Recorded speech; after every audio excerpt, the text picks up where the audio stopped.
שלום וברכה מוריי ורבותיי, שלמה המלך בספר משלי כותב שאחד מהדברים המזעזעים והכואבים ביותר בעולם הוא עבד כי ימלוך. אם אתה עבד שהפך למלך, זהו אסון. אבל רק רגע שלמה, הלא אתה חכם מכל אדם.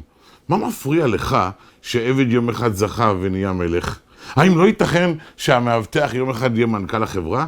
לא ייתכן שמדיח הכלים יתגלה ככישרון עצום, יעבור כמה קורסים ויהיה הבוס? מה קרה?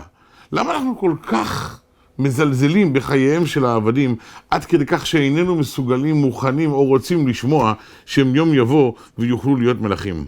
התשובה היא, אומר לך שלמה המלך, אין לי שום בעיה עם עבד שהפך למלך, אבל דווקא אם הוא עבד שהפך למלך, ולא עבד שנשאר עבד והגיע לכאן כדי למלוך. לא עבד כי ימלוך.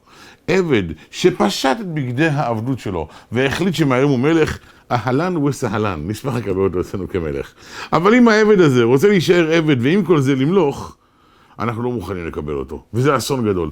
מה מדובר? מה ההבדל בין השניים? מלך מגיע על דעת להעניק.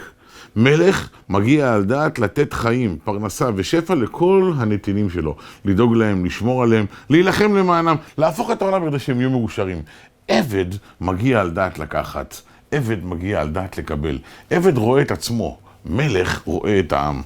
אם אתה נשאר עבד, אתה בעצם ההוא שנכנס ללשכת המנכ"ל ובודק את הקורסאות, את הספות, את מכונת הקפה, את הספריות, ומכין רשימה של תצרוכת חדשה, של פינוקים, של רכבים, של מטוסים.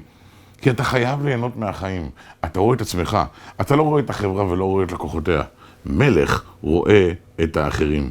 המדד שלך האמיתי, עד כמה אתה מלך ועד כמה אתה עבד, נמדד אך ורק על פי היחס שלך לאחרים. האם אתה מגיע על דעת להעניק או על דעת לקבל? בהצלחה רבה לכולנו וברוכים תהיו.